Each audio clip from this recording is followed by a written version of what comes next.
అందరూ ఆనందంగా ఉన్నారా?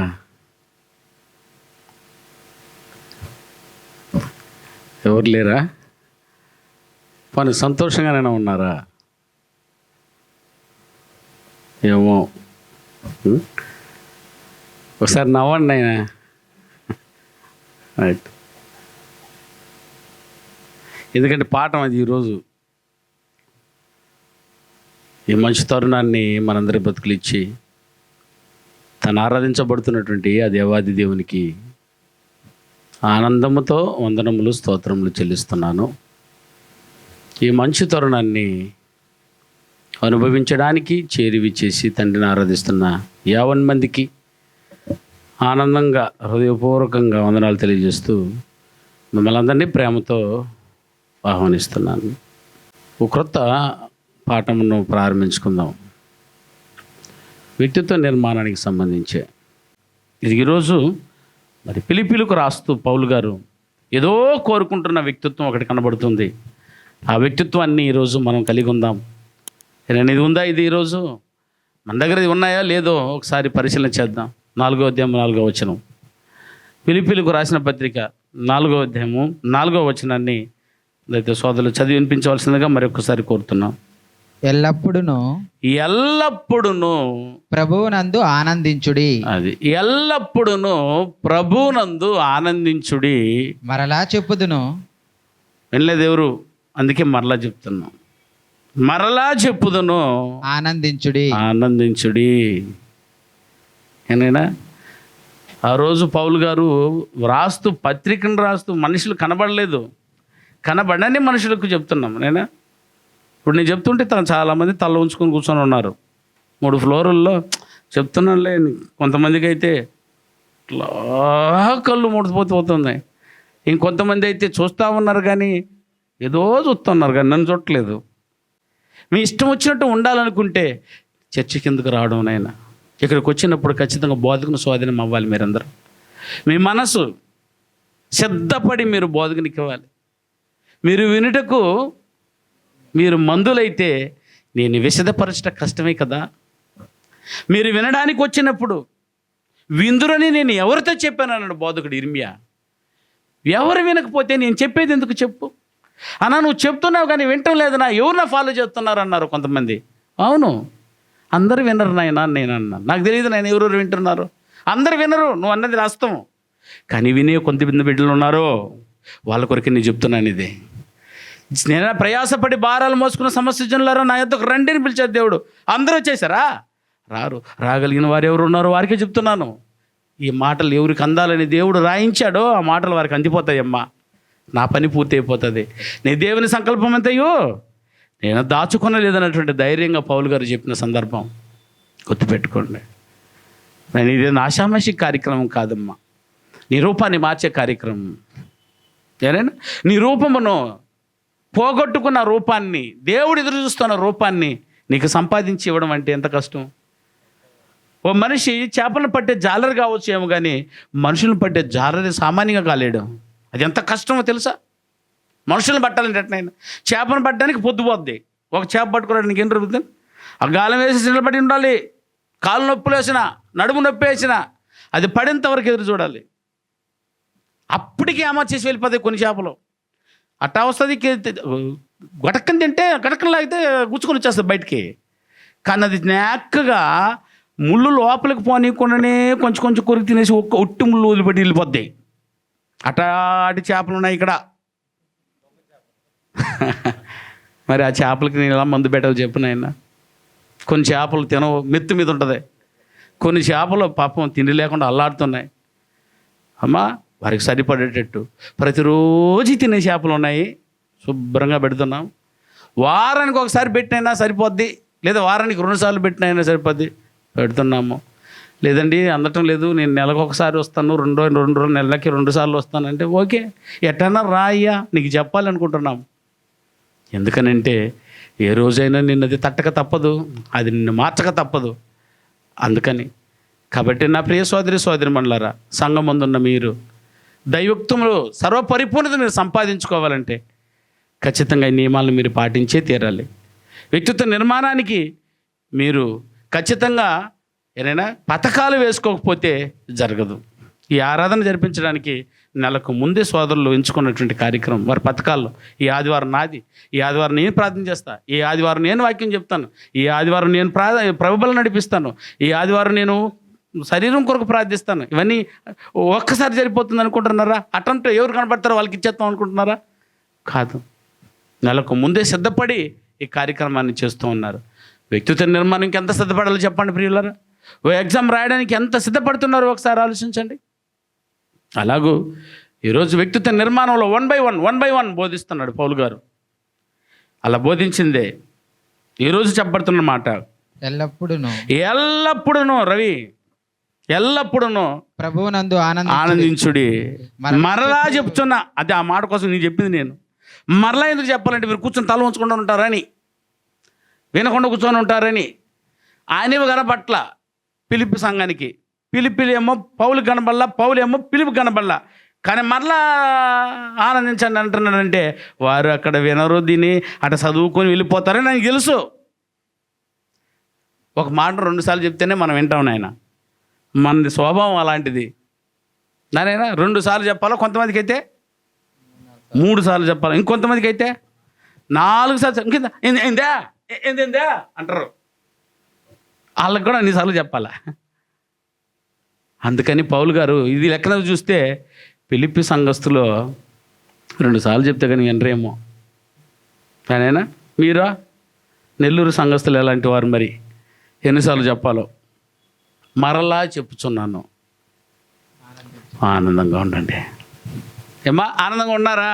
అందుకే మిమ్మల్ని అడిగింది, ఆనందంగా ఉన్నారా అని. ఆనందం అంటే ఆనందంగా ఉన్నారంటే అన్నారు. ఏంది ఆనందం అంటే? అమ్మా ఆనందం అనగానేమి ఏదో ఉత్తగా చెప్పేశాను అనుకున్నారేంటి? మోమాటం అనగానే ఏమనంటే ఊడ తీసుకున్నాము, బుర్రంతా అదంతా తేరిపోయింది.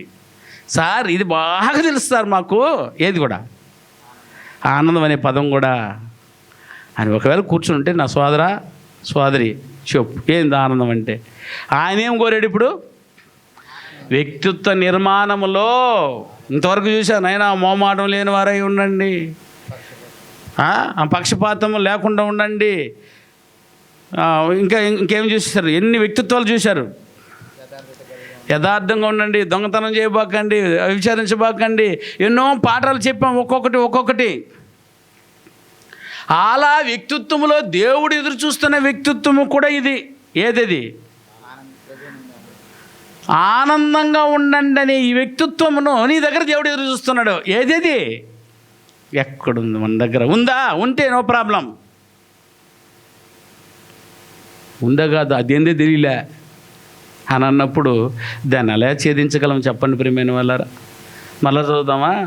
మొదటి వచనం నుంచి మళ్ళా చదువు నాయన. ఏదో ఇక్కడ పౌలు గారు సంఘానికి అందేనా, ఈ ఫిలిప్పి సంఘానికి ఏదో చెప్పాలనుకుంటున్నాడు. ఏం చెప్పాలనుకుంటున్నాడు మనసు పెట్టి ఆలోచిస్తే మీకు అర్థమవుద్ది. మళ్ళీ చదువు నాయన, స్పష్టంగా చదువు. కావున నేను అపేక్షించు అంటే నేను ఆశించేది, నేను ఎదురు చూసేది మీ దగ్గర, సంఘం దగ్గర ఏది ఎదురు చూస్తున్నాడట. ఏం ఎదురు చూస్తున్నాడు? నా ప్రియ సహోదరులారా, నా ప్రియ సహోదరులారా, నా ఆనందమును.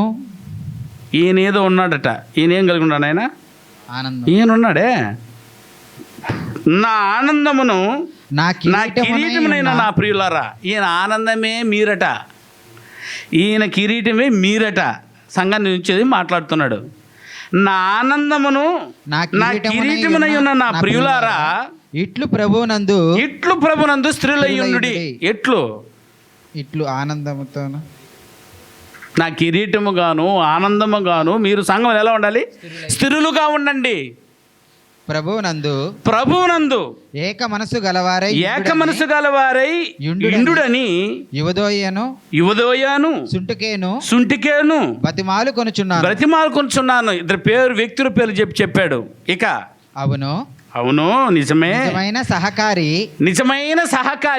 ఆ స్త్రీలు ఎవరు? సహకారులు ఉన్నారట. స్త్రీలు క్లెమెంతుతోను నా ఇతర సహకారులతోను సువార్త పనిలో నాతో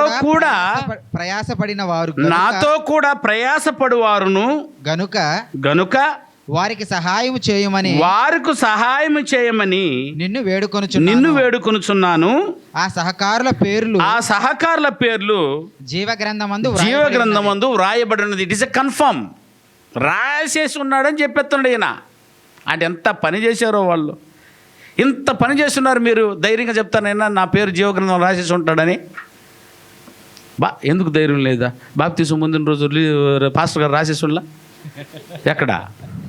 రిజిస్టర్లా. నేను అది కూడా రాష్ట్రంలా నోట్బుక్లో రాసేసినట్ట. ఎక్కడ? నిజమేనా? కానీ పౌలు గారు చెప్తున్నది ఇది ఎంత ధీమాగా ఉంది చూడండి. వారి పేర్లు క్లెమెంతు పేరు, తర్వాత ఇంకెవరినైనా ఆ స్త్రీల పేర్లు ఎవరైనా, ఒకటి క్లెమెంతు, ఇంకొక ఆమె ఎవరు? నిజమైన సహకారి ఆ స్త్రీలు క్లెమెంతుతోను నా ఇతర సహాయములోను సహకారులతోను సువార్త పనిలో నాతో కూడా ప్రయాసపడిన వారు. పేరు ఎక్కువ చెప్పలేం, ఒక ఆమె పేరు చెప్పాడు, మళ్ళీ చాలా మంది ఉన్నట్టున్నారు, పేర్లు చెప్పలేకపోయాడు. వీరందరి పేర్లు ఏమై ఉందట? జీవగ్రంథమందు వ్రాయబడి. అమ్మ బాబోయ్, జీవగ్రంథమందు వ్రాయబడి ఉన్నది. ఎల్లప్పుడూను. కాబట్టి ఎల్లప్పుడూను జీవగ్రంథమందు మీ పేర్లు ఎప్పుడైతే రాయబడి ఉందో ప్రభువునందు మీరు ఎల్లప్పుడూ ప్రభువునందు ఆనందించుడి. మరలా చెప్పుదును ఆనందించుడి. మీరైనా ఏం చెప్పాలనుకుంటే మనకు అర్థమైంది. ఇప్పుడు మనం అందరం ఆనందించాలట. ఏదైనా ఆనందిస్తామా? ఆనందించండి, మీరందరూ ఎల్లప్పుడూ ఆనందించండి అని దేవుడు కోరుకుంటున్నాడు. ఈ వ్యక్తిత్వం మీలో కావాలి, ఆనందించే ఓ వ్యక్తిత్వం. నేనైనా ఆనందించగలిగే వ్యక్తిత్వాలు ఉన్నాయా మన దగ్గర? ఆనందించగలిగిన వ్యక్తిత్వం ఉంటే ఈ పదం రాయవలసిన అవసరమో లేదు. ఇక్కడ మరలా చెప్పుదును అని మరలా ఇంకో ఒక్కనిచ్చి చెప్పాల్సిన అవసరం లేదు. ఈ ఆనందము ఎలా వస్తుంది? మాట్లాడుతూ నా ఆనందమే అనలేదు ఆయన. ఆనందం అయితే అందరికి ఉండొచ్చు, నాకు ఉంది అని చెప్పొచ్చు కాబోలు. కానీ ఆయన ఏమంటున్నాడు? ఆయన 4వ అధ్యాయము 4వ వచనం, ఎల్లప్పుడూ ప్రభువునందు ఆనందించండి. ఆనందము ప్రభువులో ఉన్న ఆనందం వేరే ఉందట. ఆనందం వేరు, అప్పుడు ప్రభునందం వేరు. అప్పుడు ఆనందాలే వేరుగా 2 రకాలు చూపించేసాడు ఇక్కడ. ఒకటి ప్రభునందు ఆనందించడం ఒకటి ఉంది, ఒకటి ఆనందం ఉంది. ఏంటి ఆనందం? ప్రభునందు ఆనందం అంటే ఏంది? సో దీన్ని వివరించి మనం చూడక తప్పదు ప్రియులారా. సో ఇప్పుడు ఆనందం అంటే ఏందో తెలుసుకుందాం. మొదట ఎక్కడున్నా మన మూలం దగ్గర నుంచి వస్తాం. ఏ పాఠాన్ని ఎత్తుకున్నా దాన్ని గ్రీకు పాదంలో నుండి అది ఎలా పుట్టుకొచ్చిందో, ఏ సందర్భానికి పుట్టుకొచ్చిందో, దాని పూర్వోత్తరం తెలుసుకొని మనం ఆలోచించడానికి ప్రయత్నిస్తాం. కాబట్టి అలాగే దేవుడు కోరుకుంటున్న ఈ ఆనందం, దేవుడిస్తున్న ఈ ఆనందాన్ని ఎలా అనుభవిస్తాలో, ఏంటో ఆనందం అంటే ఒకసారి చూస్తాం. ఏమనుకుంటున్నారు మీరు? అది చెప్పండి. ఆనందంగా ఉండడం అంటే ఏంటి? ఆనందం అంటే ఏమనుకుంటున్నారో చెప్పండి. నేను కొట్టపోతామ్మా. నేను ఆనందం అంటే ఆనందంగా ఉన్న జయ అని అడుగుతాను. ఏదో ఆనందంగా ఉన్నాడు. ఏదైనా ఆనందం అంటే ఏమా బ్రదర్? అన్నైనా నేను పదానికి అర్థం అడుగుతున్నా. ఆనందం అనగానేమి? సంతోషము అదేనా? ఆనందం అంటే సంతోషము. మరి సంతోషం అంటే మళ్ళీ ఆనందం. ఇదే కదా మనకు తెలిసింది. కాలుకేస్తే మెడకేస్తాం, మెడకేస్తే కాలుకేస్తాం. ఆనందము వేరు, సంతోషము వేరు. ఓకేనైనా? ఆనందము వేరు, సంతోషము వేరు. వాడిన పదాలు చాలా ఉన్నాయి. ఇప్పుడు చూస్తారా పాఠంలో మీరు? ఆనందము సంతోషం ఒకటే అయితే ప్రాబ్లం లేదు. నేను ఆనందము వేరు, కానీ దగ్గర సంబంధం కలిగి ఉన్నా ఓ సందర్భాన్ని చూపిస్తారు. 2 ఒక్కసారి పలికిన సందర్భాలను. లోకాసు వార్త 15వ అధ్యాయము, లోకాసు వార్త 15వ అధ్యాయము 24వ వచనాన్ని చదువునైనా. లోకాసు వార్త 15వ అధ్యాయము 24వ వచనం. ఈ నా కుమారుడు చనిపోయి మరలా బ్రతికెను తప్పిపోయి దొరికెను అని చెప్పాను. అంతటా వారు సంతోషపడసాగిరి. అప్పుడు అతని పెద్ద కుమారుడు పొలములో ఉండెను. ఓకే, వాడు పొలము నుండి వచ్చుచు ఇంటి దగ్గరకు రాగా 32వ వచనం చదివేలే. లోకాసు వార్త 15వ అధ్యాయము 32వ వచనం. మనము సంతోషపడి ఆనందించు ఇంచుట యుక్తమే. సంతోషపడి ఆనందించుట యుక్తమే. 2 ఒకటేనా? సంతోషించి ఆనందించుట యుక్తం అన్నాడు. ఇప్పుడు సంతోషం ఆనందం ఒకటేనా అని. అది ఒకటేదైతే ఒక పదం వాడింటే సరిపోయిద్దిగా. అక్కడ 2 పదాలు ఎందుకు వాడాడు? ఇలా పలు సందర్భాల్లో ఉన్నాయి కాబట్టి ఇప్పుడు సంతోషం వేరు, ఆనందమే వేరు. దేవుడు ఎదురు చూస్తున్నది ఏనైనా మరలా చెప్పుచున్నాను, మీరు ప్రభునందు ఆనందించండి. ఆనందం. సో ఆనందం అంటే సంతోషం అనుకుంటున్నాం. దగ్గర సంబంధం కలిగినటువంటి అర్థాలు కలిగిన, కానీ అవి వేరు భావాలను కలిగి ఉన్నాయని దైతం మనకు అర్థమైతే ఈరోజు దేవుడు ఎదురు చూస్తున్న ఆనందాన్ని కలిగి ఉందాం. ఆనందము వేరు, సంతోషము వేరు. ఆనందము సంతోషము, సంతోషించి ఆనందించుదాము అంటున్నాడు. సో వీటి పదాలకు గల అర్థాన్ని బైబిల్ పూర్వకంగా డిక్షనరీలో అయితే, తెలుగు డిక్షనరీ ఏదైనా మీరు వెతికి చూస్తే ఆనందానికి సంతోషం అనే పదం రాశాడు, సంతోషం అనే పదానికి ఆనందం అనే రాశాడు. ఓకే, చదివి ఉన్నారు కొంతమంది. కాదైతే వాడిచ్చిన పదాలు అయితే వాడు ఆత్మీయంగా అంత దూరం ఆలోచించలేడు. వాడికి పదాలే తెలుసు కానీ భావాలు తెలియదు. డిక్షనరీ రాసే వాళ్ళందరూ చూడండి, ఆయన పదాలే రాయగలరు, భావాలు రాయలేరు. కొంతమంది పాట రాసేయడానికి పాట కొరకు పదాలు వెతుకుతుంటారు. రా అంటే రాలనే దొరికే పదాలను వారు ఏరేసుకొని పాట కట్టేస్తారు. మా అంటే మాలో దొరికే పదాలకు దొరికిందంటే కట్టేస్తారు. కానీ భావాలు అయితే వారికి తెలియదు. అలా రాసినటువంటి క్రైస్తవ పాటల్లో బోలెడు పాటలు ఉన్నాయి. అమ్మ ఇంత పదాలు ఎట్ట వాడాడు అని మనం అనుకుంటున్నాము. వాడికి పదమే తెలుసు, భావం తెలియదు. ఆ భావాలు తెలిసిన మనకి అమ్మ ఇంత బాగా రాశాడు ఈ పాట. ఎందుకంటే దేవుని సంకల్పమే తెలియని వాడు ఈ పాట రాసేసి ఉంటాడు. దేవుని సంకల్పం అంటేనే ఏంది తెలియదు, కానీ పాటలో ఆ పదాలను వాడేసి ఉంటాడు. ఎట్ట రాశాడు, ఈయనకి ఎట్ట వచ్చింది అని అంటే ఇట్లా ఎట్టనైనా పదం ఏదైనా కలే కొరకు కవి ఏం చేస్తాడు, కాలోనే ముగిచ్చేస్తాడు, మాలోనే ముగిచ్చేస్తాడు, రాలోనే ముగిస్తాడు. అలా రాగాలు కానీ రాగం కలిసినట్టు కలిపాడే తప్ప భావం కలిపినట్టు మాకు పెట్టడం. అందుకని ఇక్కడ చూడగలిగితే, భావాలను చూడగలిగితే వేరే అర్థాలను ఇస్తుంది. ప్రియమైన వాళ్ళరా, సంతోషము ఆనందం అంటే సంతోషమైన అనుకుంటున్నారు, కానీ సంతోషం వేరు. అందుకని మాట్లాడితే ఏమని రాశాడు చూడైనా, సంతోషం ఎలా ఉంటుందో చెప్తున్నాడు, ఆనందం ఎలా ఉంటుందో చెప్తున్నాడు. కాబట్టి 2 భావాలను తెలుసుకుంటే మరి ఆ పౌలు గారు ఫిలిప్పీ సంఘాన్ని ఎందుకు వేడుకుంటున్నాడో, ఏది వేడుకుంటున్నాడో మనకు స్పష్టంగా అర్థమైపోద్ది. ఇప్పుడు అర్థాలు తెలియకపోయి దాని దగ్గర ఏడిస్తే మనకేం అర్థమై సావదు. అందుకని దయచేసి అర్థం తెలుసుకుందాం. ఏదైనా ఆనందం అంటే ఏందన్నారు, సంతోషమనే పదమే కనపడుతుంది, కానీ సంతోషము అంటే ఏందో తెలిస్తే ఇది ఆనందం కాదని మనకు అర్థమైపోద్ది. ఓకేనైనా, ముందు సంతోషం దానికి చూద్దాం. సంతోషపడదాము అన్నాడు సందర్భాన్ని. అదే చదివిన సోదరుడు చదివిన లూకాసు వార్త, ఇది అందరికీ తెలుసు. ఏ సందర్భం అనేది ఏమా, అది అందరూ తప్పు చేసేది. అది కాకుండా ఇంకేదంటారా, అది తప్పిపోయిన కుమారుడు కాదు, ఇది తప్పిపోయి తిరిగి వచ్చిన కుమారుని సందర్భం. అవునా కదనైనా, తప్పిపోవడం అంటే ఏందైనా ఇక రాకుండా పోవడం అని, రాకుండా పోయాడు అయినా. తిరిగి వచ్చిన కుమారుడు, తప్పిపోయి తిరిగి వచ్చిన కుమారుడు, ఆయన కూర్చున్న సందర్భం ఇది. ఏందట ఆయన సందర్భం? 24 వచ్చిన చదువు సందర్భాన్ని చదువునైనా 22 నుంచి 24 వచనాల వరకు దయచేసి చూద్దాం. ఎందుకు చూస్తున్నాం ఈ పదాన్ని? సంతోషం అనే పదం కొరకు చూస్తున్నాము. ఏంది మీకు అర్థం అవ్వాలి ఇప్పుడు?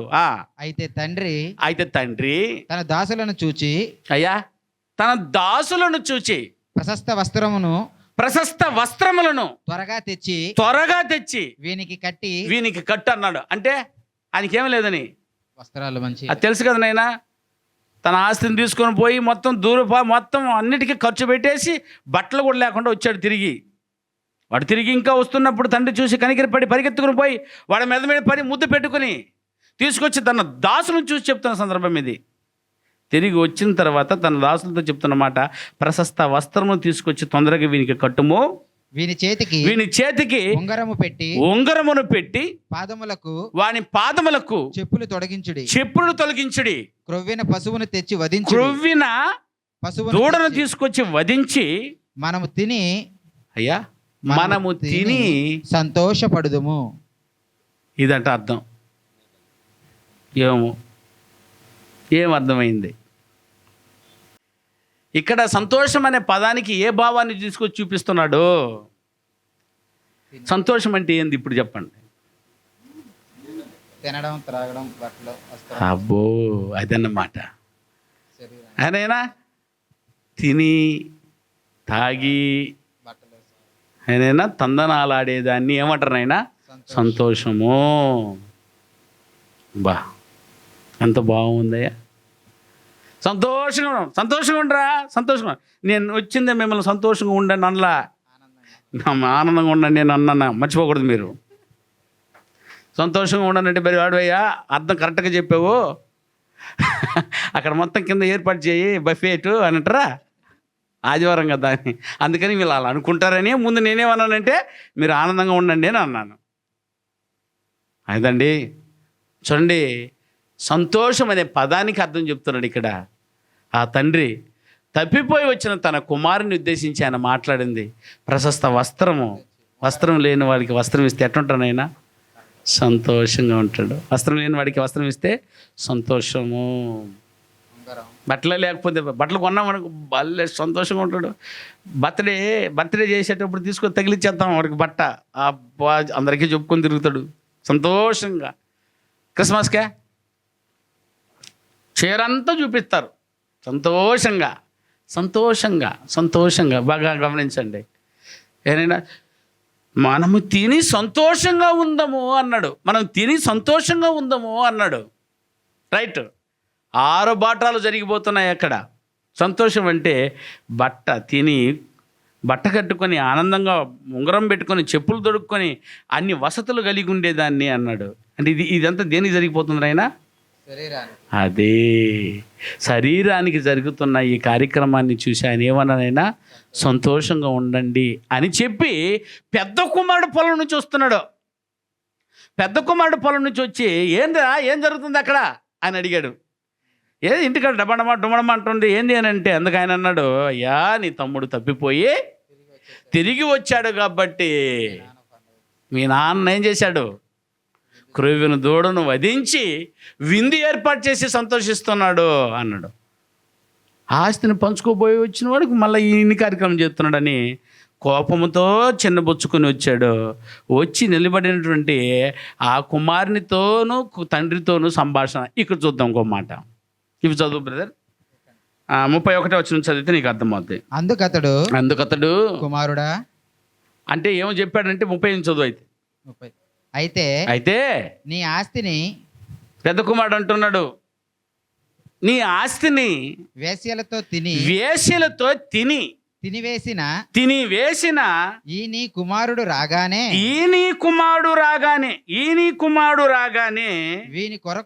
వీని కొరకు క్రొవ్విన పశువును వధించితివని చెప్పాను.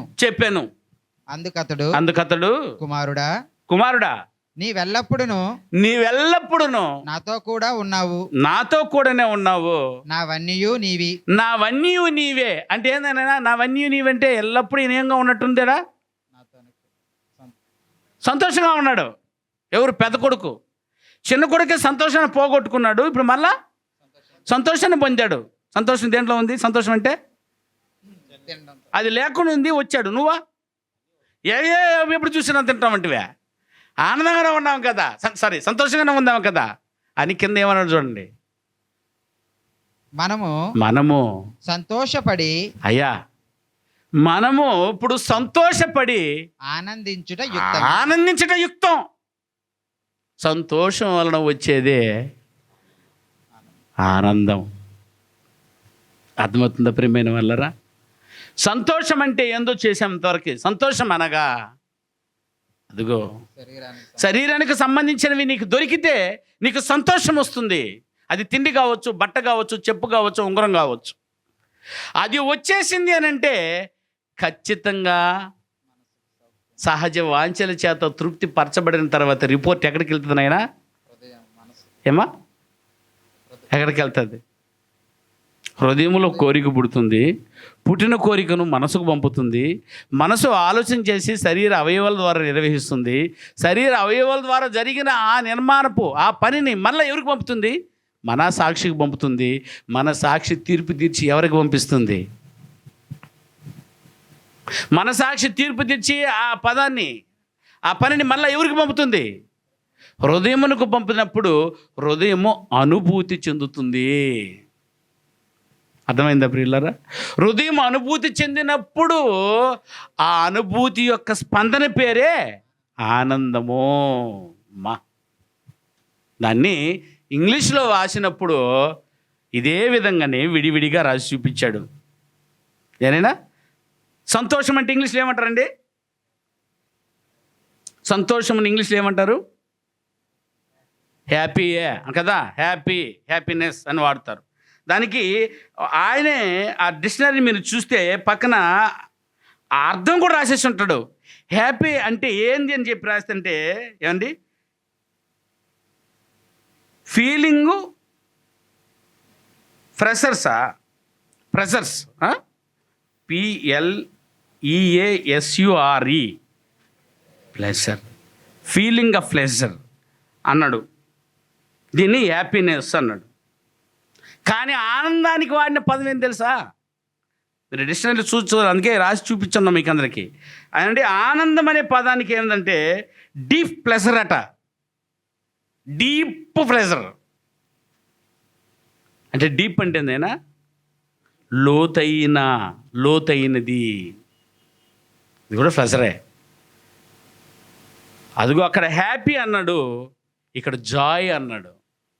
ఆనందానికి జాయ్ అనే పదం వాడాడు. జాయ్ అనగా ఏందనంటే డీప్ ప్లెజర్ అట. సంతోషం అని అంటే ఫీలింగ్ ప్లెజర్, ఫీలింగ్ని ఇచ్చేది, సహజ వాంఛల వల్ల వచ్చే ఫీలింగ్ వల్ల కలిగేది. అది శరీరానికి సంబంధించిన జరిగితే సంతోషం అది కాసేపే ఉంటుంది ప్రియులారా. బట్ట దొరికింది, ఆనందపడిపోతున్నాడు, పుసుక్కుని చినిగిపోద్ది, గురుక్కుని ఏడుస్తాడు. అంతేనంటారా?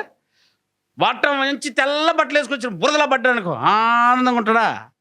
వేసుకున్నప్పుడు ఆనందంగా ఉంటాడు, అదిగో పోయిద్ది ఇది. కానీ డీప్ ప్రెషర్ చూశారు, ఇది ఎప్పుడు ఆనందంగానే ఉంటుంది. అక్కడికి వెళ్ళాలి. సహజ వాంఛలు చేత దేహ అవయవాల వల్ల ఏర్పడే ఈ అనుభూతులు ఉంది చూశారు. మొదటి అనుభూతి శరీరానికి సంబంధించి అనుభూతి చేసేది సంతోషం అయితే, సంతోషం నుంచి పుట్టుకొచ్చేదే ఆనందము అన్నాడు పిల్లరా.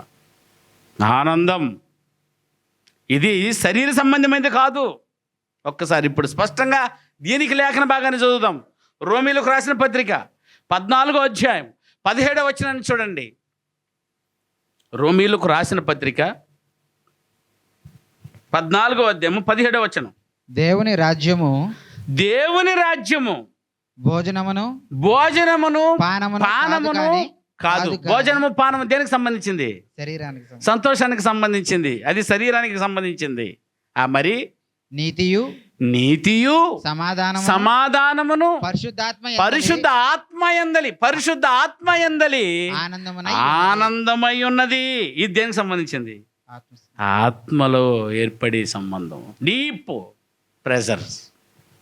ప్రియమైన వాళ్ళరా, ఇప్పుడు దేవుడు కోరుకుంటున్నది మన దగ్గర ఏదైనా సంతోషం కూడా అల్పకాలంగా వచ్చి వెళ్ళిపోయేది కాదమ్మా. అది సంతోషం అనబడదు కూడా.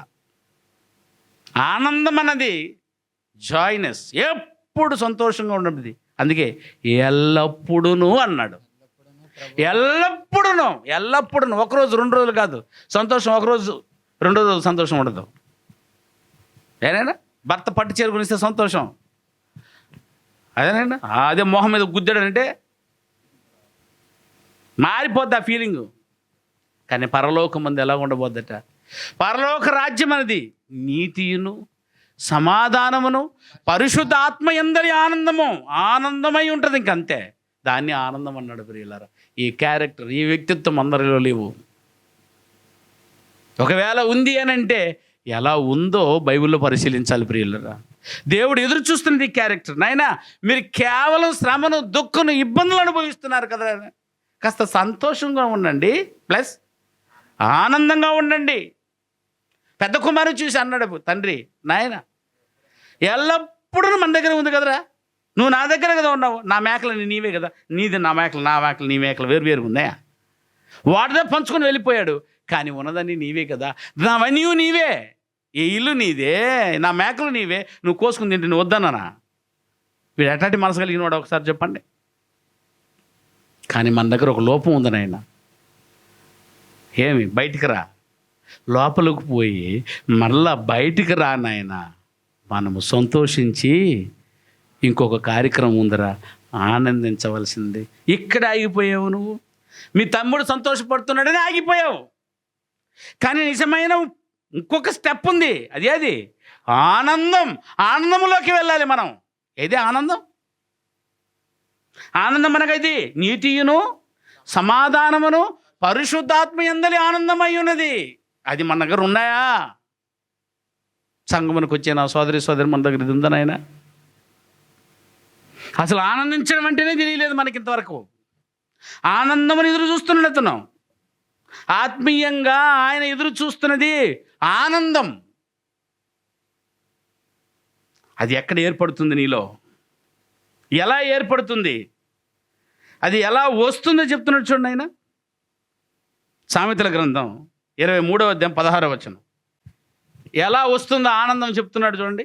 నీ పెదవులు యథార్థమైన మాటలు పలికినప్పుడు, నీ పెదవులు యథార్థమైన మాటలు పలికినప్పుడు విని నా అంతరింద్రియములు ఆనందించును అని రాశాడు. ఆనందిస్తుందట అంతరింద్రియాలు. ఏనైనా అంతరింద్రియాల కలియకే ఆత్మ ఆనందించును. ఆత్మలో ఆనందం. నీ పెదవులు యథార్థమైన మాటలు పలికిందనంటే అది చెప్పలేని ఆనందం నాయన. రోజంతా అబద్ధం ఆడి చూడండి, నీ అంతరింద్రియం ఎలా ఉంటుందో. రోజంతా ఇదే, ఏదైనా ఒట్టి అబద్ధాలే. 2 నిమిషాలు వస్తా, 3 నిమిషాలు వస్తా, ఇది ఇచ్చేస్తా, అది ఇచ్చేస్తా, ఎన్నో చేసేసి ఉన్నావు. అదన్నీ కూర్చొని ఒకసారి పెట్టుకుని అయినా నీ అంతరింద్రియంలో ఆనందంగా ఉందా ఒకసారి అనుభవించావు ఎప్పుడైనా? లేవు. నువ్వు సంతోషంగా ఉండాలని, నేను సంతోషంగా ఉండనిస్తుందని అది నిన్ను అంటున్నారు చూడు. నువ్వు గొప్పవాడివని ఒకదాని మీద ఒకటి తప్పు మోపుచు లేక తప్పు లేదని చుండగను అన్నాడు. ప్రియమైన వాళ్ళ, మనం చేసేవన్నీ ఇదిగో కనబడుతుంది. నీ నాలుక అన్నాడు. నాలుకంటే ఒక నాలుకని కాదు, అవయవాలు, బాహీంద్రియాల మీద ఆధారపడింది అంతరింద్రియం. ఒక వ్యక్తి జ్ఞానం అంటే ఎలానైనా, ఒక వ్యక్తి అజ్ఞానం అంటే ఎలా? జ్ఞానం ఎలా ఏర్పడుతుంది, అజ్ఞానం ఎలా ఏర్పడుతుంది? చదివితే వచ్చేసేదన్న జ్ఞానం. చదువుకి జ్ఞానానికి సంబంధమే లేదు అసలు. ఆ చదువు వేరు. ఓ వ్యక్తికి జ్ఞానం ఏర్పడింది. జ్ఞానమును, తెలివి, బుద్ధి అన్నాడు. ఇది ఏర్పడాలంటే ఎలా ఏర్పడుతుంది జ్ఞానం అని అంటే, నీ దేహ అవయవాలు సక్రమైన మార్గంలో పనిచేయగలిగినప్పుడు ఏర్పడేదే జ్ఞానం. నీ దేహ అవయవాలు అక్రమమైన పని చేసిందనంటే ఏర్పడేదే అజ్ఞానం. దీనికి చదువు అక్కర్లేదు ప్రియమైన వాళ్ళరా. నీ దేహ అవయవాలు ఈ రోజంతా చేయవలసిన పని కరెక్ట్గా చేసుకొచ్చేసింది. దొంగతనం చేయలా, వ్యభిచారం చేయలా, నరహత్య చేయలా, దేవునికి విరోధమైన కార్యక్రమాలు ఏది చేయలా. ఇక చెప్పాలంటే సహజ వాంఛలకు విరోధంగా ఏది చేయలా. నా దేహావయవాలు సహజ వంచలకు విరోధంగా చేయలా. ఏదేదైనా సహజ వంచలు, ఆకలి నేను విరోధంగా తీర్చలా, నా కష్టంతో తీర్చుకున్నాను. కామం నేను వేరే వారితో తెచ్చుకోవాలా, నా భార్యతో తెచ్చుకున్నాను. తర్వాత ఏనైనా గౌరవము, అవునా కదా, ఎలా వచ్చింది? బలవంతంగా కాదు, సాటి సహోదరులను సంపాదించుకున్నాను. భద్రత ఇతరుల వల్ల కాదు, నా వ్యక్తిత్వాన్ని బట్టి సాధించుట. ఏది సాధించాలో అది సాధించాను. దైవాశక్తి ఇదిగో దేవుని మీద ఉంచాను, వేరే దేవుల మీద ఉంచలేదు. ఈ కార్యక్రమం సక్రంగా జరిగినప్పుడు ఏర్పడేదే జ్ఞానం. ఆ వ్యక్తికి ఉందనే జ్ఞానం, అప్పుడు ఏర్పడేదే నిజమైన ఆనందం. నీ పెదవులు అదుగు చేయరాని పని చేసేసి లోపల వచ్చి ఆనందంగా ఉంటుందా? లేదు. పది మార్లు చెప్పాను, నీ మనస్సాక్షి పదే నీ మీద తప్పు మోపుతుంది. ఏ విధంగా అయినా ఒక దాని మీద ఒకటి తప్పు మోపుచుడే. నువ్వు దొంగవరా, నువ్వు పలానా వాడేవరా, కానీ ఊరంతా ఏం చెప్తుంటుంది? నేను మంచోడు అంటుంటుంది. బయటికి ఎవరికి తెలుసా నేను మంచోడిన కాదని? అర్థమైందైనా? బయట వాళ్ళకి ఏం తెలుసు? నా మంచోడే నమ్ముతుంది, అంత భద్రంగా నటిస్తా. కానీ లోపల నీ అంతరాత్మ చెప్పాలి, నువ్వు మంచోడువా చెడ్డవాడివా అని. ఒక దాని మీద ఒకటి తప్పు మోపుచుండగా, అది సామెతల గ్రంథంలో చెప్పిన సందర్భం. మన చదవని ఆ మాటను 16వ వచనం. నీ పెదవులు యథార్థమైన మాటలు పలికినప్పుడు, నీ పెదాలు నీ దేహావయవాలు యథార్థంగా నడుచుకున్నప్పుడు ఆ దాని ఉన్న త్రిల్లు చూస్తారు, దాని పేరు ఆనందం. ఊరంతా నేనేం చెప్తున్నానైనా, నువ్వు దొంగవి, అవును ఆ అబ్బాయి పలానా అంటాడు, అటాడు వాడు ఇట్టాడు వాడు అంటున్నప్పుడు, ఇదిగో నీ హృదయం మాత్రం ఆనందంతోనే ఉంటుంది. ఎందుకనంటే నేను చేయలేదు కదా. ఇక్కడ చైన్ కనపడలేదమ్మా, చైన్ కనపడలేదు. ఇప్పుడు అందరిని ఎవరు మనిషిలే. అయినా చైన్ ఇచ్చేస్తారా? ఎవరు? ఇప్పుడు ఏం చేయాలి? అయినా గేట్ వేసేసి గేట్ దగ్గర పోలీసు ఆయన నిలబెట్టేసి ఇప్పుడు ఏం చేయాలి? ఒక్కొక్కరు రండి చెక్ చేయాలన్నప్పుడు ఎట్లుంటారు? నిజం చెప్పండి అయినా. అప్పుడు కనబడుతుంది ఆనందం ఏదో, అవునా కదా? అప్పుడే కనబడుతుంది, చెమటలు పట్టిపోతుంటుంది, పైకి మాత్రం తుడుచుకొని. ఎందుకని అక్కడ లైను? ఎందుకని? దొరికిపోతావు. నీ అంతరాత్మ కరెక్ట్గా లేదు, దేహం ఇవాళ తప్పు చేసింది కనుక. అదే చైన్ వాడిని ఎలా ఉంటాడు చెప్పు. నేను లైన్ అవ్వని ఫ్యాన్ కింద ఉంటాయేమే, ఎప్పుడైనా చెక్ చేసుకొని. నా దగ్గర ఏమి లేవా? చైన్ లేదు. ఈ ధైర్యం కల్పించే దాని పేరే ఆనందం నాయన. ఇది ప్రతిరోజు నువ్వు నిత్యము నీ దేహ అవయవాల చేత ఈ గొప్ప కార్యాలు చేస్తూ ఉంటే ఓ అనంతమైన లోకానికి వెళ్ళిపోతావు నువ్వు ఆనందంలో. ఇది దేవుడు ఎదురు చూస్తుంది. దేవుని రాజ్యం అంటే భోజనము పానము కాదు, భోజనం పానం వల్ల నీకు సంతోషం ఏర్పడుతుందేమో. ఇదిగో నీతియును సమాధానమును పరిశుద్ధాత్మేందలి ఆనందం ముందు చూశారు, దీన్ని అనుభవించండి అంటున్నాడు ప్రియమైన వాళ్ళ పౌలు గారు. అట్టి ఆనందం మనకు దొరుకుతుందా చెప్పండి ఆయన? ఏ ఆనందాన్ని కోరాడు?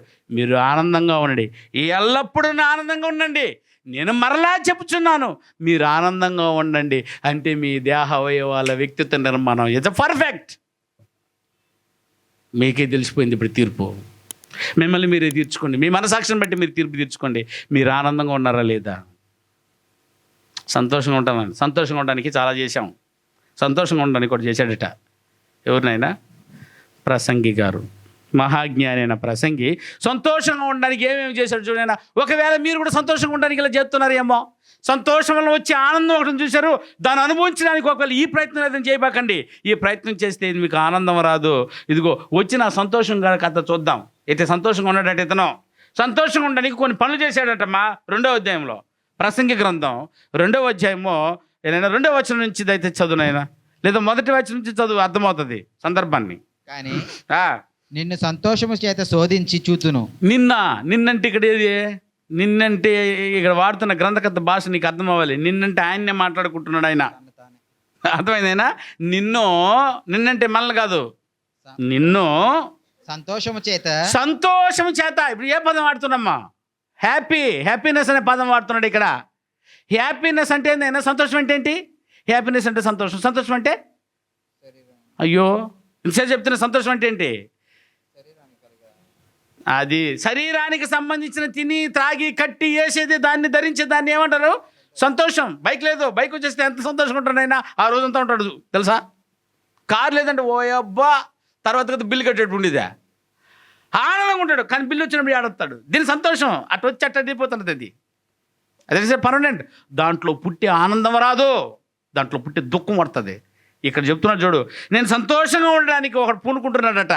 ఏమంటున్నాడు గ్రంథకర్త? నువ్వు నేను సంతోషం చేత శోధించి సంతోషం చేత శోధించి చూతునని, నీవు మేలును అనుభవించి చూడమని, నువ్వు మేలును అనుభవించి చూడమని నేను నా హృదయముతో నేను నా హృదయముతో నా ఆత్మతో నేను చెప్పుకున్నానట. రే రే రే మోసస్, సంతోషంగా ఉండరా. ఎట్లా సంతోషంగా ఉండు? మీ పేరు పెట్టి చదువుకోండి అక్కడ.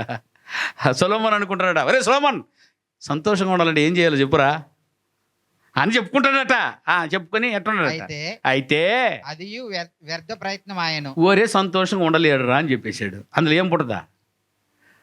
ఆనందం పుడుతుంది. ఆయన కాసేపు పుడుతుంది, చూసి దాన్ని సంతోషం అనుకున్నావు.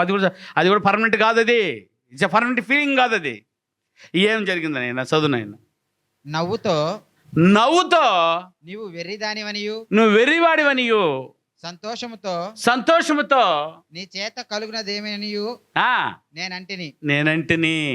నా మనసు ఇంకను అంటే ఏం అర్థమైందండి అక్కడ? కొంచెం ఏదో కన్ఫ్యూజ్ అయినట్టు ఉంది చూడు పదం. అంటే ఆయన ఏం చెప్పుకున్నాడు అని అంటే, సంతోషంగా ఉండడం ఎట్లా కనిపెడతాం మనం? ఇప్పుడు ఈ సంతోషంగా ఉండండి ఎలా కనిపెడతామండి? అంది సంతోషంగా ఉండలేదు ఎలా కనిపెట్టేది? అది నవ్వితే సంతోషంగా కనబడుతున్నాడు అన్నాను. ఏనా నవ్వితే అన్న అబ్బో నవ్వుతూ ఉన్నాడంటే ఎలా ఉన్నాడని అర్థం? సంతోషంగా ఉన్నాడని అర్థం.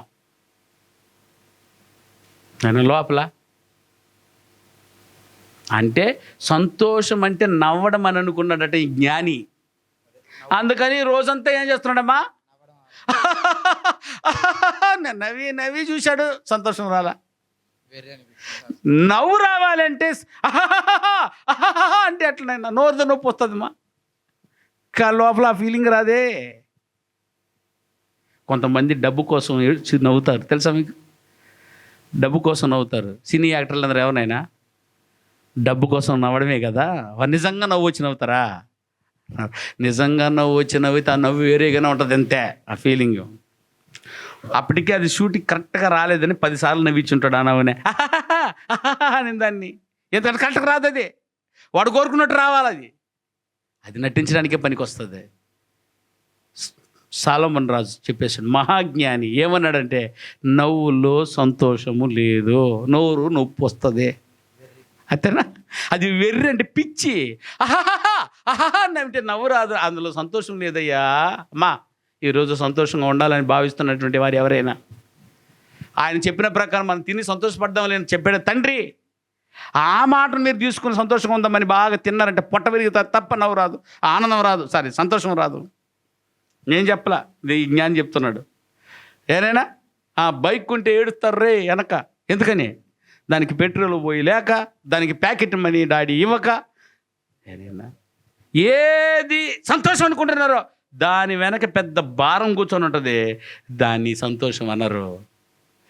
నాయన సంతోషం అంటే దాని వెనక గొప్ప ఆనందపు కొండ లేదా ఆనందపు నిధి ఉంది. దాని పేరే అసలైన సంతోషం, దాని పేరే ఆనందం.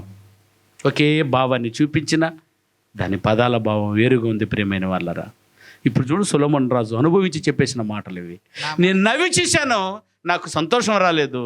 రెండోది, నా మనసు ఇంకను జ్ఞానం అనుసరించుచుండగా ఆకాశము క్రింద తాము బ్రతుకు కాలమంతయు మనుషులు ఏమి మేలు అనుభవింతురో, మనుషులు ఏది చేసి మేలును అనుభవింతురో చూడవలనని తలంచి నా దేహమును ద్రాక్షారసముతో సంతోషపరచుకుంటున్నాడు. ఇప్పుడు సంతోషాన్ని ఎక్కడ పోయి వెతుకుతున్నాడా? ఒకటి నవ్వి చూశాడు, సంతోషం రాలట. రెండోది ద్రాక్షారసం. ద్రాక్షారసం అంటే మత్తు, బీరు, బ్రాందీ, ఇంకేదైనా వైను, ఇంకేదేదో పెట్టేది పేర్లు పెట్టారు, టేకానో టక్కానో ఏదో చెప్తుంటారు. అవన్నీ చెప్పారు కదా. ఇదంతా ఉందా? ఏదేది సంతోషం అనే ఎన్ని బార్లు ఉన్నాయని బార్లు తిరిగేసి ఉంటాడు. నాకు తెలిసి నెల్లూరు ఉండే బార్లు కాదు ఆయన తిరిగింది, ప్రపంచంలో ఉన్న బార్లన్నీ తెలుసు. ఎవరికా? సొలొమోను రాజుకి. తాగి సంతోషించొద్దామనంటే దాంట్లో ఏం లేసాను ఆయన, దాంట్లో ఏం లేదన్నాడా? లేదు. ఏముంది ఆయన? లివర్ పాడైపోద్దని కనిపెట్టాడు, అంతేనా? తాగే వాళ్ళకి ముందు పోయేది ఏదైనా లివర్. ఒకవేళ అన్నోళ్ళు ఎవరైనా తాగుతున్నారైనా చర్చి బిల్డింగ్లో నాకు ఎందుకు చెప్తారు కానీ మీరు దేవునికి చెప్పండి. ఒకవేళ తాగితే మహాజ్ఞాని అని దేవుని కుమారుడు చెప్తున్నాడు, సొలొమోను రాజు చెప్తున్నాడు, పేగులు పొక్కిపోతాయి, ఇంకేం రాదు. నీకేం రాదు దాంట్లో. ఎందుకు రాదు సార్? ఆనందం తాగితే అంటారా? అయ్యో ఆనందమైన స్వర్గానికి వెళ్ళిపోతామట. ఎక్కడ స్వర్గమా? స్వర్గానికి నువ్వు వెళ్ళిపోతున్నావు, నీ మీద కుక్కలు లాగుతుంటుంది రే. కక్కేసుకొని డ్రైనేజ్ దగ్గర పడిపోయి అబ్బా ఒకడు పెట్టాడు ఫేస్బుక్లో, దాన్ని ఉంటే బాగుండా, అది క్లిప్పింగ్ వేసి చూపించుండేవాడిని మీకు. కక్కేస్తే పడిపోయి ఉంటే అక్కడ ఆ డ్రైనేజ్ దగ్గర కుక్కలు వచ్చి, ఒక కుక్క అయితే బ్రహ్మాండంగా వాడిని బాగా నాకు ఇదంతా అయిపోయింది. లోపలికి ఇప్పుడు ఏం చేయాలి తెలుసా? పళ్ళ సందులోకి 4 నూనెలు ఎక్కుతున్నాయి. వా నోరు లోపలికి తన 4ను పంపించి పూర్తిగా నాకుతుంటే, అది నాకుతుంటే ఆనందంగా ఇటు తిరిగి పడుకుంటాడు, ఏది పేరు చూస్తున్నట్టు తల్లో. చండాలంగా ఉంది. ఇది ఆనందమా? ఆనందంలో తేలిపోతుంటాము. తేలిపోతారు నైనా తాగితే? తేలిపోతారా? సొలొమోను కంటే ఎక్కువ తాగిన వాళ్ళరా మీరు? కాదు. ఎవడైనా నేను గొప్పగా తాగిన వాడిని అంటే సొలొమోను కంటే గొప్ప తాగినవాడు ఎవడున్నాడు ఈ ప్రపంచం మీద? ఆయన చెప్పేస్తున్నాడు, సంతోషము కాదది, అసలు సంతోషం మీకు తెలియట్లేదు. సంతోషం అనుభవించగా నేను ఎన్నో ప్రయత్నాలు చేశాను, ఎన్ని ఉన్నాయో అన్నీ చేసేసాను. ఆయన కంటే ఇంకెవరు ఏది చేయలేరు పరీక్ష దాని మీద. నేను చేశాను, నవ్వి చూశాను, నోరు నొప్పి వచ్చింది. తాగి చూశాను, ఏదైనాది లివర్లు పొక్కిపోయాయి. గొప్ప పనులు చేసి సంతోషపెడతాం అనుకోని ఇల్లు కట్టి చూశాను. ఇల్లు కడితే సంతోషం వస్తుందని. అవును కదన్నా, ఇల్లు కడితే సంతోషం వస్తుంది. కానీ వెనక ఈఎంఐ కడితే తెలిసేదే. ఇప్పటికీ కడుతూనే ఉన్నాం.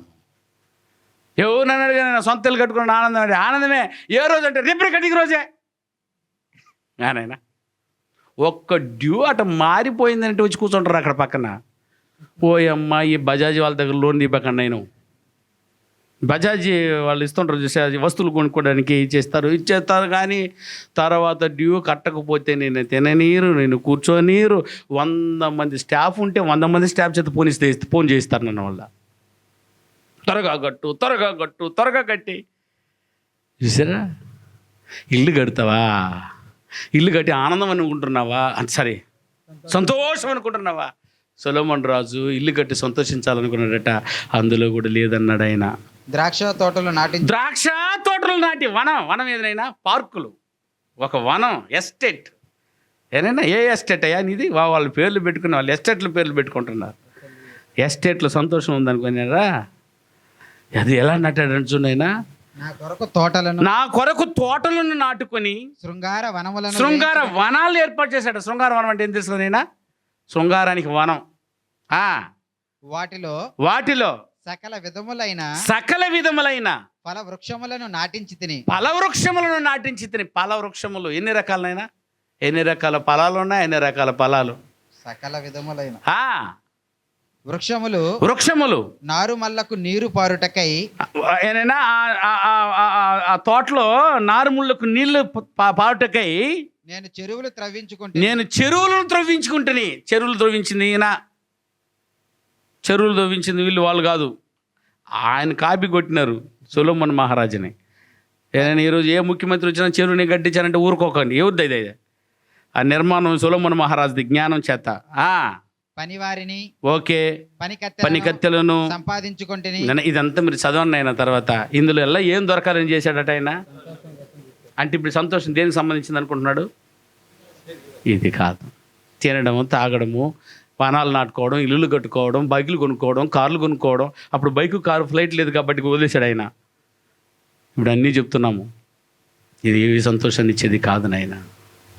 నీ నాలుకతో ఈరోజంతా ఒక చిన్న అబద్ధం ఆడకుండా ఒట్టి నిజమే మాట్లాడి యథార్థంగా నువ్వు చేసావంటే అంత గొప్పది. నువ్వు 4 కోటలు కట్టినంత ఆనందం వచ్చింది ప్రియమైన వాళ్ళ. ఒక్క రోజంతా అబద్ధం ఆడకుండా నువ్వు ఉండగలిగితే నిత్యమైన ఆనందంలోకి నువ్వు వెళ్ళిపోతావయ్యా. ఇప్పుడు పనికి మాలిన దాన్ని కూడా అబద్ధం చెప్పాలనే. యథార్థంగా ఉండనిస్తుంది నాలుకని. ఆ నాలుగుకి ఎముక లేదన్నారు పెద్దోళ్ళు. ఎటు పడితే అటు ఇష్టం వచ్చినట్టు వాడేస్తుంది ప్రియమైన వాళ్ళ మనల్ని. మనమేమో వాడకూడదు అనుకుంటాం, పనికిరాని దాన్ని కూడా. అయ్యా ఎక్కడ ఉన్నావు, ఎక్కడ వస్తున్నావురా అని అంటే, నేను నాయుడుపేట నుంచి నాయుడుపేట దగ్గర వస్తున్నాను, ఇంక నెల్లూరు కూడా బయలుదేరలా. ఎన్నిసార్లు చెప్పలేదు మన ఈ అబద్ధాలు? నిజమా కాదా చెప్పండి ప్రియమైన వాళ్ళారా? రోజంతా ఈ 4తో అబద్ధం ఆడేసి నీ సంతోషం ఉన్నామంటే ఎలా ఉంటాం చెప్పండి? ఆఫ్టర్ ఆల్ ఈ బట్ట కొరికే నీ అబద్ధాలు, ఆఫ్టర్ ఆల్ అంత తిండి కొరికే నీ అబద్ధాలు. నువ్వు ఎందుకు అబద్ధాలు ఆడేవంటే ఈ 3టికి ఉపయోగపడాలా. ఏదేది గంటనైనా పౌలు గారు చెప్పింది, ఎంత సంపాదించినా ఏది చేసినా 3టికే చేస్తాడు మనిషి. ఏదైనా వాడు తిని, వాడు బట్ట, 2 నివాసం. ఈ 3 కోసమయ్యా నువ్వు ఖర్చు పెట్టిపోయేది ఏదైనా కూడా. ఇంత అబద్ధాలు ఆడింది 3 కోసం అంటే ఇద్దరు ఉంది కదా నైనా, ఇంత ఇల్లు ఉంది మనకు, ఇంకెందుకు నైనా అబద్ధాలు? అంత డబ్బు ఉంది, ఇంకెందుకు మోసాలు? బ్యాంకులో మనకు కావాల్సినటువంటి నెలకు సరిపడే సరుకులకు కావాల్సినటువంటి బ్యాలెన్స్ మన దగ్గర ఉన్నప్పుడు ఇంకెందుకు అబద్ధాలు? ఇదన్నీ వచ్చిన తర్వాత మనం ఆపగలుగుతాం, మళ్ళీ దాన్ని ఇంకా 2 చేయడానికి ఏంటి అబద్ధాలు ఆడాలో? ఒక్కరోజు యథార్థం గురించి చూడవా, ఆ సంతోషంలో వచ్చే ఆనందాన్ని చూద్దు. నా కుమారుడా, రే ఈ ఆస్తి ఎప్పుడు ఇంకనే ఉందిరా, మీ తమ్ముడు పోయినప్పుడు అట్టే ఉంది, మీ తమ్ముడు వచ్చినప్పుడు కూడా అట్టే ఉందిరా. అంతే కదా నైనా? మేక పిల్లలు మీ తమ్ముడు పోయినప్పుడు అట్టే ఉంది, ఈ తమ్ముడు ఉన్నప్పుడు కూడా ఎట్ట ఉంది. ఇది కాదు నైనా ఆనందము. సంతోషంలో వచ్చే ఆనందం ఒకటి ఉందిరా, అది యథార్థంగా బ్రతకడం, నీ తమ్ముడిని క్షమించడం, నీ తమ్ముడిని ప్రేమించడం. ఎవరు చేస్తారనైనా? తన ఆస్తిని బద్దగా పంచుకోపోయినటువంటి వాళ్ళు, 2గా గోడ కట్టుకున్నటువంటి కుటుంబాలు ఉన్నాయి, కానీ గోడ లేకుండా ఉండగలిగిన కుటుంబాలు 2 అన్నదమ్ములు చూపించండి. నాన్న ఎప్పుడెప్పుడు చావబోతాడా అని కోరుకుంటున్నారు. ఎందుకనైనా ఆస్తిని 2గా చేసేసేయి, ఇది కొడుకుది, ఇది కూతురిది. చూసారు, ఎప్పుడెప్పుడు చావబోతాడని చంపేసినటువంటి కుమారులు కూడా లేకపోలేదు. అయ్యా యథార్థంగా ఒక్కరోజు ఉండి చూపించు. ఆనందం అనగా ఏదో చెప్తున్నాడు, ఎల్లప్పుడూ ఉండాల్సింది ఇది. ఎల్లప్పుడూ నువ్వు ఆనందంగా ఉండడానికి నీ దేహ అవయవాలు ఒక్కసారి కూడా తప్పు మాట్లాడకూడదు నాయన. ఎప్పుడు ట్రై చేస్తామో నాకు తెలియదు. ఇది ఎలా ట్రై చేస్తామో చెప్పనైనా, మునిగిపోయి ఉన్నాం మనం అందులో. ఆడితేనే బతుకుతాం. ఏదినైనా అబద్ధం. ఏదైతే ప్రపంచం మీద నా పిల్లల దగ్గర ఉండకూడదని దేవుడు కోరుకున్నాడో దానిలోనే ముంచి తేలుతున్నారు నాయన. ఈరోజు ఎంత దుఃఖం వేస్తుంది చెప్పునైనా. నీ దగ్గర, నా కొడుకు దగ్గర ఇది ఉండకూడదు అని అనుకున్నామంటే అదే ఉందనంటే ఆ తండ్రి వేదన ఎంత ఘోరమైందో చెప్పునైనా. ఏ కొడుకైతే తన తండ్రి దగ్గర ఇది వద్దనుకున్నాడో అదే ఉందంటే ఆ కొడుకు ఆవేదన చెప్పు, ఆ కూతురు ఆవేదన చెప్పు, ఆ భార్య భర్త.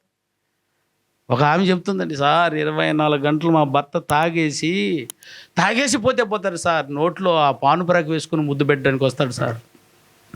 ఎట్లా సహించాలి చెప్పండి సార్? చూసావు నాయనా, ఓ పానుపరాకు వేసుకుంటే నీ దగ్గరికి రానియకుండా ఉందనంటే ఎంత మదవేద పడాలో ఒకసారి చెప్పు. ఎందుకంటే నీ పిల్లం వద్దంది నువ్వు చేస్తున్నావు, అలాగే నీ భర్తకు వద్దంది నువ్వు చేస్తున్నావు. ఎన్నెన్ని చేస్తున్నామో మన దగ్గరే ఉన్నాయి. నువ్వు తెరిచి చూసుకోగలిగితే ఎన్ని పేజీల నిండైనా ఉంది ప్రియమైన వాళ్ళరా. కానీ ఇన్నంతా చేసేసి ధైర్యంగా మనం పరలోకానికి వెళ్ళిపోతామని ప్రార్థన చేస్తున్నాం. పాజిబుల్.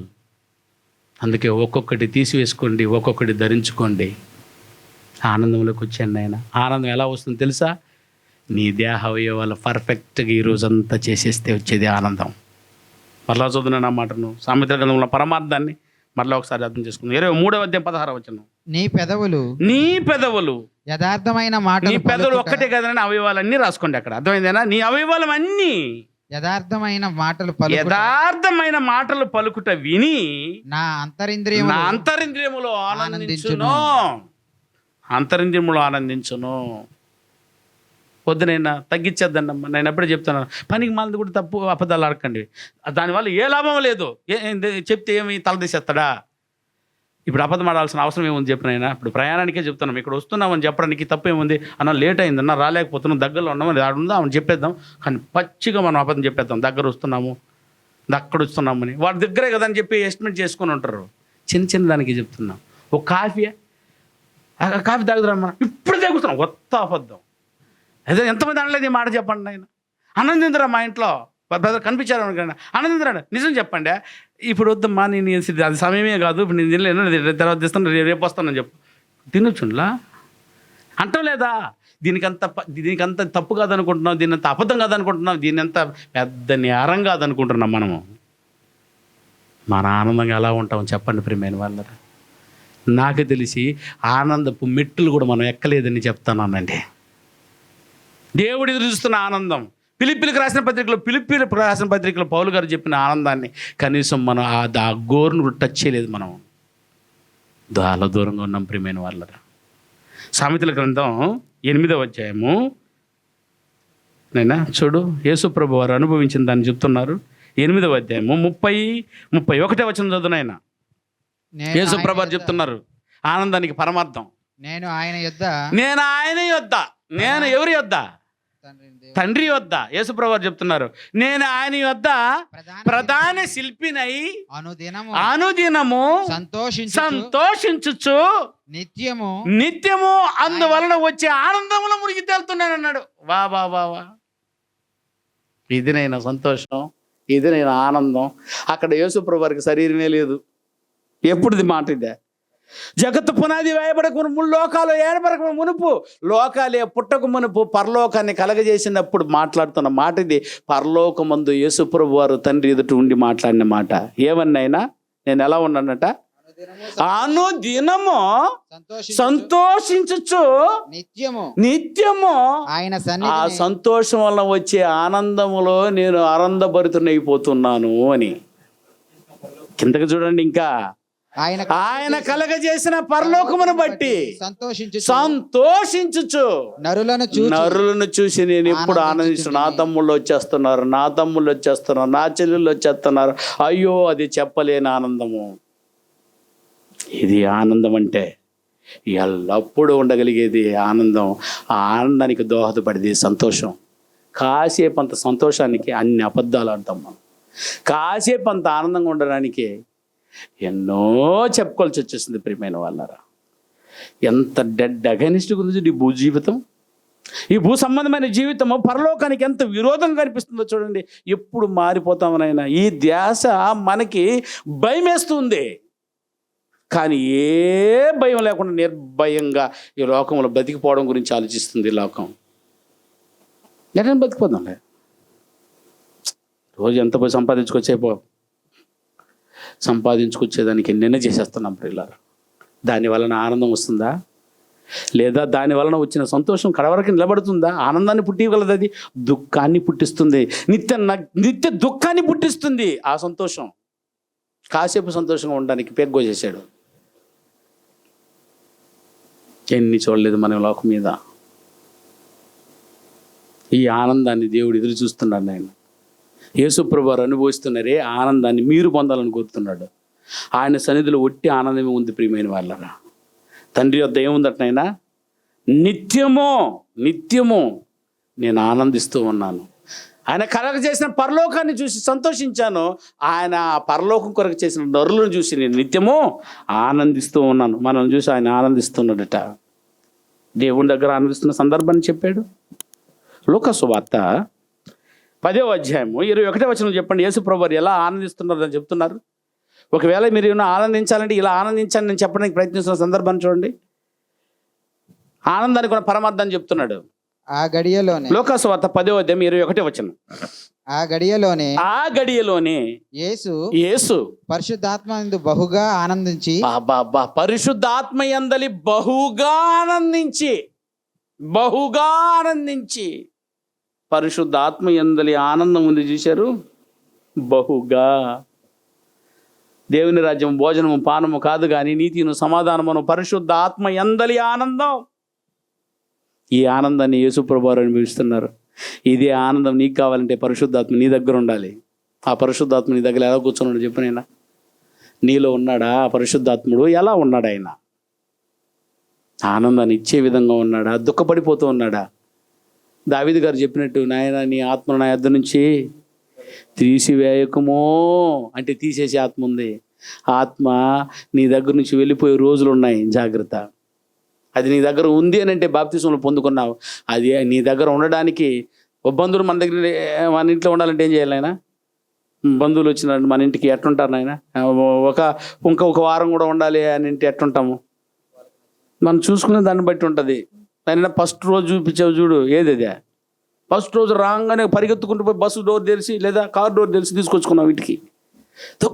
అక్కడ కూర్చో ఇంత పవిత్రంగా మనం మాట్లాడావు. ఈ కాఫీ తాగు, అది తిను, నువ్వు తినకపోతే నువ్వు ఒప్పుకోను. చాలామంది యాక్టింగ్ కూడా చేస్తారు అక్కడ. వాళ్ళ దగ్గర తినాలి, నువ్వు తినకుండా నేను ఒప్పుకోను. రెండో రోజా,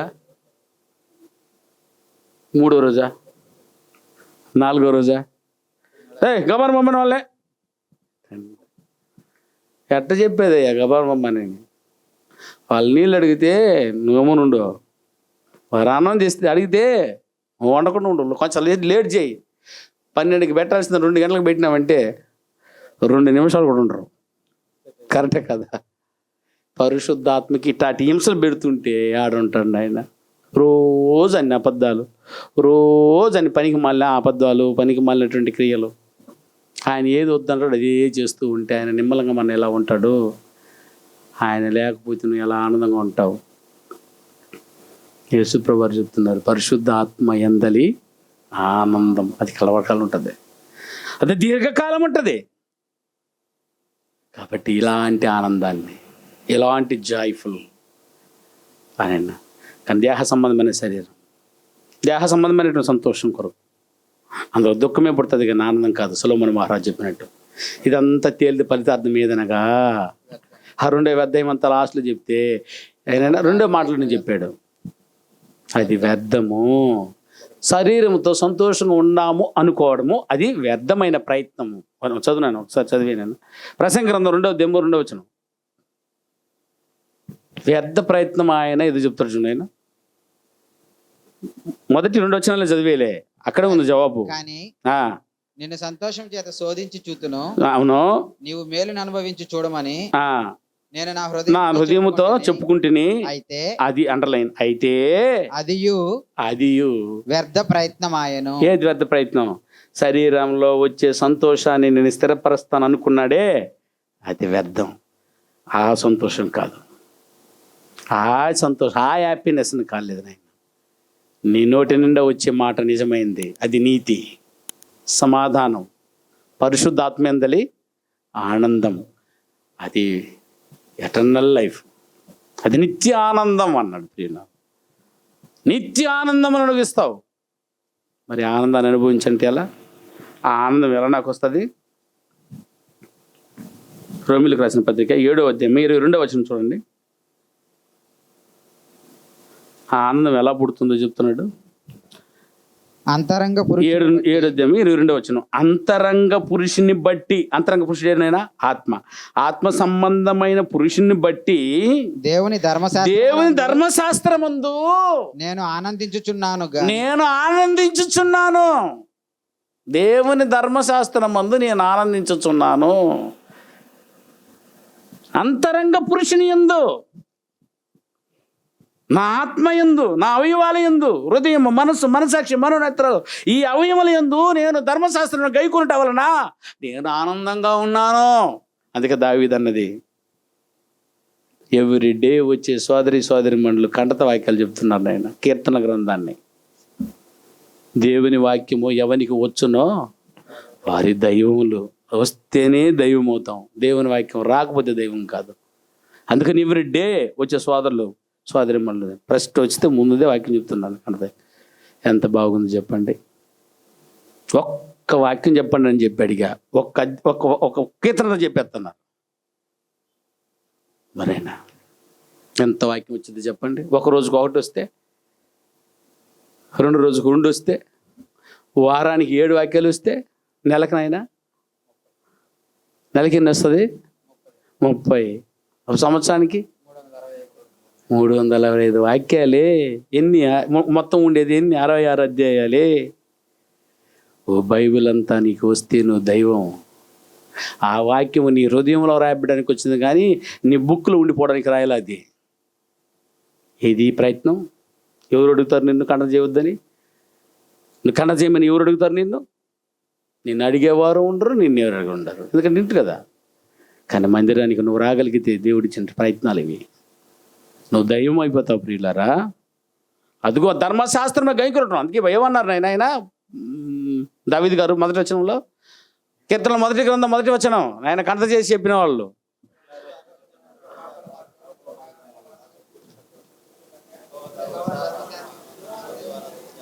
యెహోవా ధర్మశాస్త్రమందు దివారాత్రములు దాన్ని ధ్యానించువారు రాత్రిలోనే వస్తున్నారు, పగులు రాలా. ఆ రాత్రికి ఇంత ఆనందం ఉందే. దివారాత్రములు, దివా పగలు రాత్రి, పగలు రాత్రి వాక్యంలోనే గడిపారంటే పుట్టుకొచ్చే ఆనందం ఉంది. చూశారు ఇప్పుడు గడగడ గడగడ ఎంత ఆనందంగా చెప్పారు. వాళ్ళు ఎవరంటే వాళ్ళు చెప్పిన వాళ్ళు మిగతా వంద గమ్మున్నారు చూడు, ఎందుకంటే వాళ్ళు రాని వాళ్ళు అర్థం కాదు. వాళ్ళలో ఉన్న జాయ్ మీ దగ్గర లేదు. ఇక్కడే ఇదే నిజం. ఎంత ధైర్యంగా చెప్పారు తెలుసా, ఆనందం అది. నువ్వు చెప్పుకి చెప్తున్నావనంటే రావట్లేదు, నువ్వు నేర్చుకోవట్లేదు దాన్ని. ఆనందం ఎలా ఉంటుంది చెప్పండి నా సోదరి మండలారా. కానీ ఇప్పుడు చెప్పండి, ఆయన పౌలు గారు చెప్పింది అది ఉందా మన దగ్గర? ఎల్లప్పుడూ. మళ్ళీ చదువున్నాను 4వ అధ్యాయం 4వ వచనం, ఫిలిప్పీయులకు రాసిన పత్రిక 4వ అధ్యాయం 4వ వచనం. ఎల్లప్పుడూ ప్రభువునందు ఆనందించండి. మరలా చెప్పుదును ఆనందించుడి. ఆనందం అంటే ఇదినైనా సంతోషం. ఆనందం అంటే సంతోషం అంటే ఆనందం కాదు. ఆనందానికి ఉన్న అపూర్వమైన అర్థం ఇది. సంతోషం అంటే అది తినడంలో కట్టుకోవడంలో వచ్చేది కాదు. సంతోషం నీ దేహ అవయవాలు ఈ రోజంతా అర్థమవుతుంది యథార్థంగా పలికినప్పుడు అందులో నుంచి పుట్టుకొచ్చిన మహాభాగ్యమే ఆనందం. మరి అది ఎలా వస్తుంది? ఆనందించు. మళ్ళీ ఏమనైనా ప్రభువునందు ఆనందించు అన్నాడు. ఆనందించడం ఎలాంటిదో, ప్రభువునందు ఆనందించడం ఎలాదో పాఠానికి పోలా. ఆనందం అనే పదంకి అర్థం చెప్పాను. రేపు ఆదివారం పాఠానికి వెళ్ళిపోదాం. ప్రభువునందు ఆనందించడం అంటే ఎడ చూద్దాం. ఆనందించిన వారు ఎవరైనా ఉన్నారా చూద్దాం. మనమును ఆనందిద్దాం. ఓకేనైనా? వందనాలు.